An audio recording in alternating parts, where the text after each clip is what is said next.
तो आज हम जानते हैं कि क्यों ऐसा होता है कि कभी ऐसा हो सकता है कि आपकी जोसा सीट आप लूज़ कर सकते हैं। तो आज हम जानेंगे कि क्यों हमारी जोसा सीट हमसे छीन ली जाती है या हम उसको लॉस कर लेते हैं, मतलब लूज़ कर देते हैं, मतलब उससे हम हार जाते हैं एक तरीके से। तो चलिए आगे बढ़ते हैं।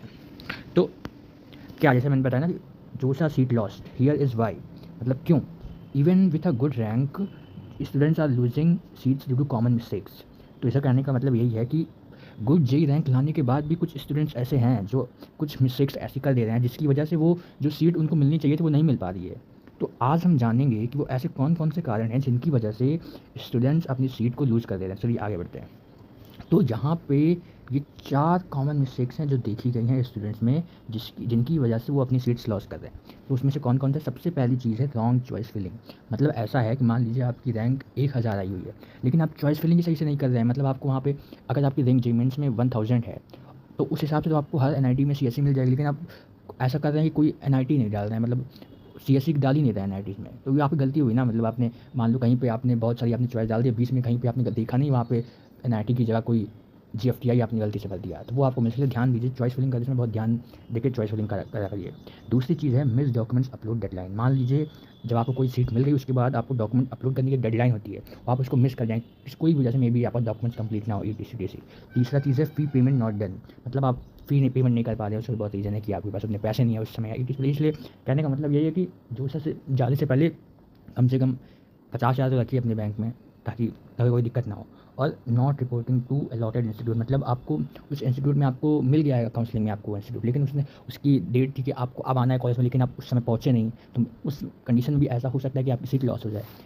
तो यही है कि जब भी आप जो सा काउंसलिंग में जाएँ पूरी प्रिपरेशन के साथ जाएँ, पूरी नॉलेज के साथ जाएँ, क्योंकि नॉलेज के बिना जाएँगे तो डेफ़िनेटली आप हो सकता है कि आपकी सीट लॉस हो जाए। और हाँ, एक और चीज़, आप हमारे चैनल को लाइक, शेयर, सब्सक्राइब ज़रूर करिएगा ताकि आपको लेटेस्ट न्यूज़ मिलती रहे, ठीक है? तो चलिए अब आगे बढ़ते हैं। तो शीर्षक कुछ कुछ ऐसा भी आपको ये 2 इन्फॉर्मेशन बहुत ही अच्छी लिखी हुई है, ये आपको जाननी चाहिए। तो पहली इन्फॉर्मेशन क्या लिखी हुई है कि if you exit JoSAA in later rounds you may not be eligible for CSAB. मतलब ऐसा हो सकता है कि अगर आप जोसा को लेटर राउंड्स में एग्जिट कर रहे हैं तो आप सीसैप के लिए एलिजिबल ना हो। तो इस बात का ध्यान दीजिएगा, ऐसा होता नहीं पर मे भी ऐसा हो सकता है, इसलिए ध्यान दीजिएगा। दूसरी चीज़ क्या लिखी हुआ है, many students lose both JoSAA and CSAB chances due to this confusion. तो इस बात का ध्यान दीजिएगा कि आप जोसा को एग्जिट मत करिएगा। मतलब जोसा को अगर आप पार्टिसिपेट कर रहे हैं पूरे 6 राउंड तक आप करिएगा, ठीक है? और हाँ, ये चीज़ तो मैंने बताई है कि लाइक शेयर सब्सक्राइब जरूर करिएगा ताकि आपको लेटेस्ट न्यूज़ मिलती रहे। चलिए अब आगे बढ़ते हैं। हाँ, तो अब क्या कर रहा है ये कि ये इस बात का ध्यान दीजिएगा कि आपकी एक गलती आपका 1 ईयर गँवा सकता है, क्योंकि आप हर 1 साल में जेईई होता है, आपने 1 साल मेहनत की, 1 साल 2 साल, और आपकी एक गलती आपको बहुत बड़ा लॉस करा सकती है। 1 साल का देख रहे हैं आप, पूरा 1 साल आपका जाएगा। तो इन 2 बातों का ध्यान दीजिएगा कि जोसा हैज़ वेरी स्ट्रिक्ट डेडलाइंस। मतलब जोसा की जो डेडलाइंस है बहुत ही स्ट्रिक्ट है। जोसा has very strict deadlines and process, उसका पूरा एक फिक्स प्रोसेस है, उस बात का आप ध्यान दीजिएगा, ठीक है? और दूसरा क्या कहता है, missing even one step can cost you your seat and waste entire year. और आपका एक गलती आपकी पूरे 1 साल 2 साल की मेहनत को गंवा सकती है, इसलिए बहुत ध्यान से काउंसलिंग करिएगा, ठीक है? चलिए अब आगे बढ़ते हैं। हाँ, तो अब मैं कुछ आपको फाइनल एडवाइस देना चाहूँगा, जो मुझे लगता है कि आपको पहले अपने दिमाग में रखना चाहिए काउंसलिंग, किसी भी काउंसलिंग में, ना कि जोसा, बहुत सारी काउंसलिंग होती हैं, उन सब में भी आपको ध्यान देना है। तो काउंसलिंग में अब क्या, सबसे पहली चीज़ मैं आपको एडवाइस देना चाहूँगा कि रीड जोसा इंस्ट्रक्शन केयरफुली, नॉट जोसा ओनली, जिस भी काउंसलिंग में आप बैठ रहे हैं उस काउंसलिंग के इंस्ट्रक्शंस को पहले ही पढ़ के रखिए, नोट डाउन कर लीजिए वो पॉइंट जो आपको लगता है कि ध्यान देने योग्य है, ठीक है? दूसरी चीज़, चॉइस फिलिंग बहुत ज़रूरी है, बहुत ही ज़रूरी है, ध्यान से करिएगा, ठीक है?